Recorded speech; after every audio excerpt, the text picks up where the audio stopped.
My son, Miguel, has been in and out of psychiatric hospitals most of his life. As a young adult, he has his own apartment and works when his symptoms are stable. Our love and support are important in helping him manage his illness. When Miguel came by recently to visit his mother and me, we noticed some new symptoms. He seemed sad and withdrawn, and he had a hard time sitting still. The things he has always liked doing don't seem to bring him joy anymore. It's hard for us to see him this way. As parents, we usually recognize when he needs more help. It took us a while to figure out how we can help him without becoming overwhelmed ourselves.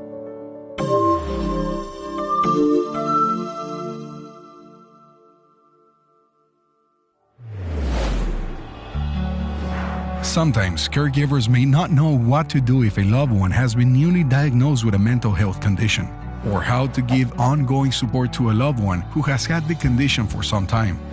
Sometimes support is as simple as showing your love. Here are some tips for caregivers to best support a loved one with a mental health condition. Learn about the diagnosis. The first thing we did was learn about our son's diagnosis. We read everything we could find about it, including what symptoms we could expect to see and available treatment options. We then made a list of his most common symptoms, and, with his permission, we shared this information with his treatment team. Identify barriers and solutions. Miguel's doctor helped us understand his mental illness and what barriers he may experience while receiving treatment and the other services he needs. We also learned practical ways we can help him. Sometimes, this means accessing community resources or making and going to doctor appointments with him. We also encourage Miguel to take his medication, like his doctor prescribed. Miguel's ongoing treatment journey is filled with ups and downs. We encourage him to ask questions and discuss concerns with his treatment team. Set realistic expectations. What we realized is that knowing his diagnosis and treatment is only half of the solution. We had to understand what being healthy looks like for him. Miguel's illness is pretty severe, and he'll never be completely symptom-free. His symptoms are managed when he takes his medication, but too much stress or missing doses can quickly cause an increase in his symptoms. Sometimes it can get bad enough that he needs to go back into the hospital.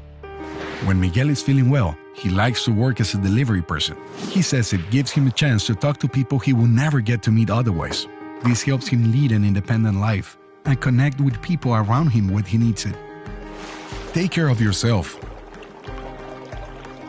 Even when Miguel is well, his illness is always a part of his life and ours. We realized that to help him, we have to make sure that we are healthy too. We have a good emotional support system, participate regularly in a caregiver group, and try to live a healthy lifestyle.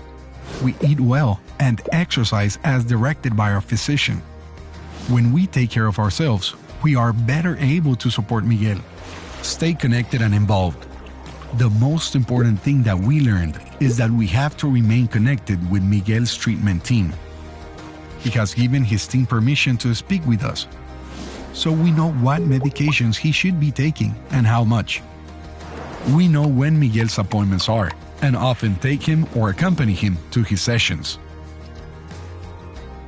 When he starts to have more symptoms, we help him recognize them and work with him to identify what he can do to control them. Relying on these 5 steps allows Miguel to direct his care and let us help him in doing so. When we noticed an increase in Miguel's symptoms on his most recent visit, we talked with him. He agreed to call his doctor. Together, we developed a plan. We feel confident that we will continue to help Miguel maintain his health.